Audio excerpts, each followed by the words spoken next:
Hai, selamat siang Geksis. Ketemu lagi nih dengan program kesayangan kita, Eksis Habis. Santai-santai di rumah sambil nonton TV bareng keluarga, enaknya duduk di sini nih. Yup, karpet. Karpet atau dikenal dengan permadani merupakan salah satu alas yang biasa dipakai sebagai alas duduk atau tidur.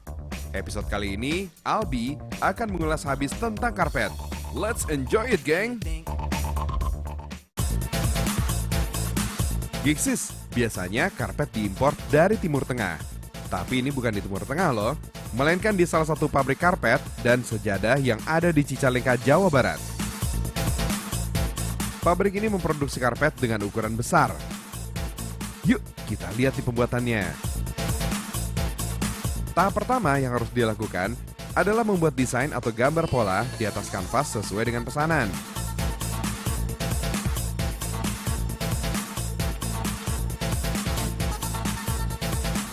Nah, kalau yang ini namanya proses winding atau penggulungan benang-benang wol yang akan menjadi bahan untuk membuat karpet. Secara otomatis, mesin akan berputar memindahkan benang di gulungan atas ke kon atau gulungan yang lebih kecil.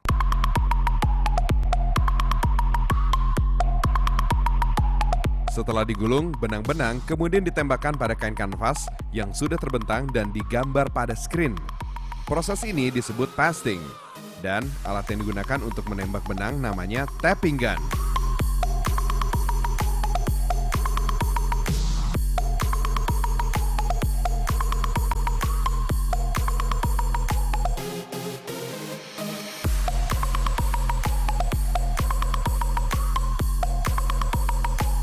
Setelah semua benang ditembakkan di atas kanvas, selanjutnya masuk dalam proses peleburan. Proses ini seperti proses pengecatan, geng. Menggunakan cairan yang terbuat dari kalsium dan lateks. Hasilnya, benang-benang yang ada di bagian belakang karpet akan melekat dengan baik. Keren! Next, proses finishing, geng. Ada 2 tahap yang dilakukan. Pertama, merapikan permukaan karpet.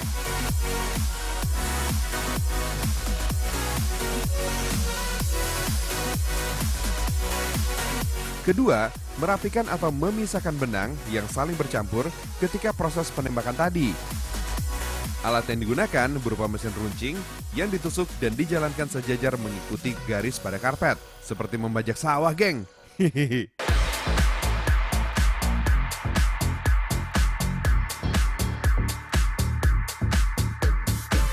Benang yang digunakan pada proses ini berbeda dengan benang yang digunakan saat penembakan pada kanvas.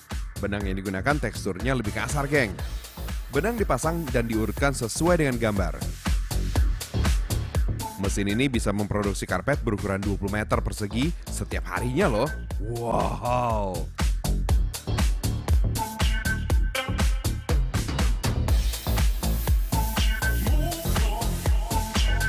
Gengsis, tadi kita udah ngeliat gimana proses pembuatan karpet ini, geng. Nah, selanjutnya Albi bakal ngajak kalian untuk ngeliat karpet yang lebih mewah. Secara prestis pastinya lebih keren dong, yaitu karpet bulu. Warna-warni yang pasti ngebuat mata kita jadi bling-bling. Kalau mau lihat, follow me. Gengsis, kalau yang ini gak kalah eksis. Karpet berbahan rasfur atau bulu yang memiliki permukaan lebih lembut dan tebal. Widih. Tampilan yang ciamik ditambahkan dengan busa di dalamnya memberikan rasa nyaman sehingga nikmat bersantai lama di atasnya. Karpet ini lagi tren dan banyak peminatnya loh.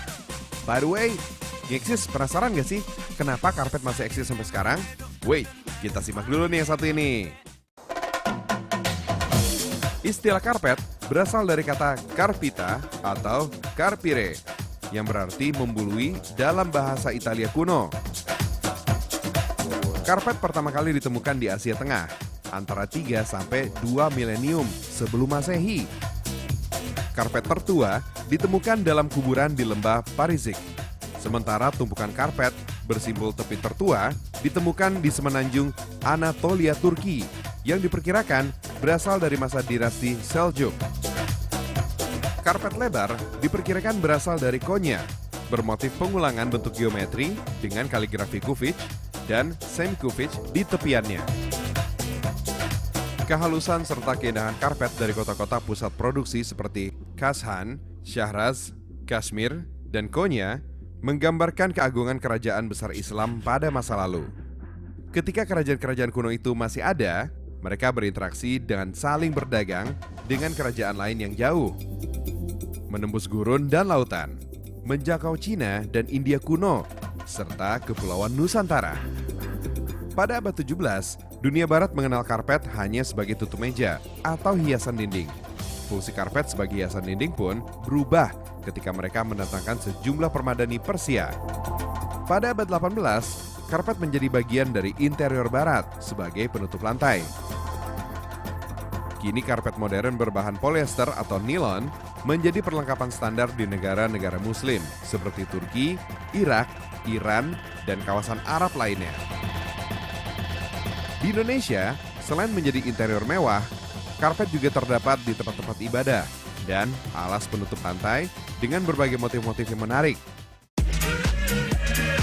Gengsis, bagi Anda yang suka piknik atau liburan ke pantai, tapi malas bawa duduk yang besar, gak usah khawatir lagi, geng.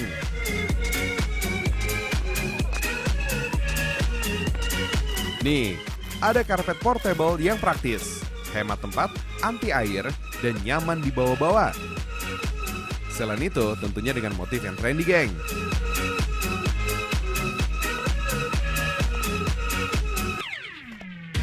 Seperti keempat sahabat ini, geng. Sarah, Clara, Desi, dan Oki, yang suka sekali piknik dengan senang menikmati pemandangan alam. Selalu membawa alas duduk yang memberikan manfaat saat mereka bersantai. Pilihan mereka jatuh pada karpet portable serbaguna yang bisa digunakan di dalam atau di tempat terbuka, geng. Alas duduk dengan tampilan yang unik berbentuk tas ini sangat berguna loh. Selain itu, karpet ini juga mudah dibersihkan dan dapat digunakan kembali jika dibutuhkan. Gengsis, tahu dengan istilah red carpet? Nah, red carpet digunakan untuk menggambarkan situasi di mana sebuah karpet merah panjang dan besar digelar guna menghormati dan menyambut para undangan yang datang ke sebuah acara. Penggunaan pertama kali konsep red carpet ini sekitar tahun 485 sebelum Masehi. Sebuah cerita dari Yunani kuno di mana ketika Agamemnon kembali dari Troy, dia disambut dengan istrinya Clytemnestra dengan sebuah jalur warna merah. Keren ya? Sesuai dengan perkembangan zaman, pembuatan karpet saat ini sudah lebih canggih lagi, geng. Tanpa bantuan tenaga manusia, semuanya dikerjakan oleh mesin. Keren! Nih, geng, salah satu pabrik pembuatan karpet yang bernuansa Timur Tengah. Sejak 1982, pabrik ini memproduksi karpet beragam corak dan model. Let's check it out, geng! Proses pertama harus dibuat desain dulu nih. Sejak pertama kali berdiri, sudah ribuan desain yang berhasil diproduksi. Desain yang dibuat pada komputer akan otomatis terhubung dengan mesin pembuat karpet. Jadi mesin tinggal bekerja sesuai dengan desain. Nah, ini dia bahan utamanya. Benang pembuat karpet juga berbeda-beda. Benang putih ini berfungsi sebagai alas dasar karpet yang akan bercampur dengan tali bernama jute yarn. Dalam satu mesin butuh 16.800 gulungan benang berwarna loh untuk menghasilkan 8 warna pada karpet. Setiap benang jute yarn akan ditarik otomatis masuk ke dalam benang-benang berwarna seperti teknik menganyam. Benang-benang yang saling berkaitan menghasilkan ketebalan karpet sampai 10 mm. Dalam satu hari, pabrik bisa memproduksi karpet hingga 10.000 meter persegi dengan berbagai ukuran, corak, dan model. Sips, karpet setengah jadi sudah kelar.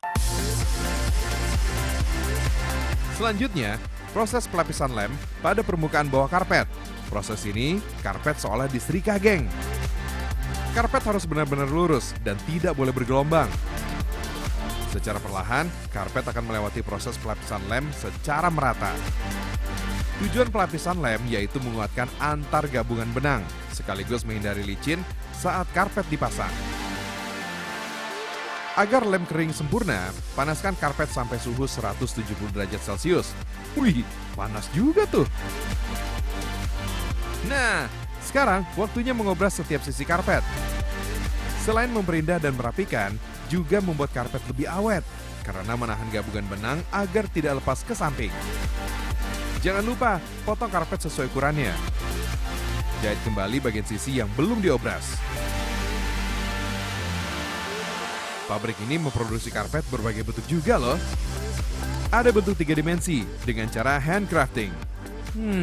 Gambarnya seakan-akan hidup. Lanjut, pasang label di bagian bawah karpet.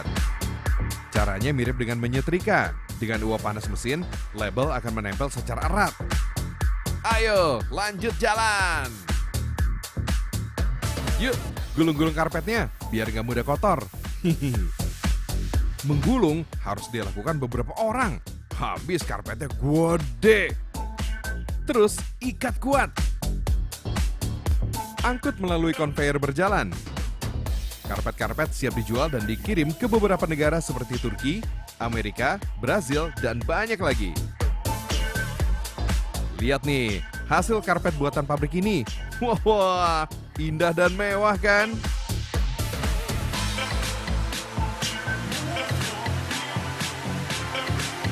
So, jangan kemana-mana ya geng. Stay tune terus di Eksis Habis.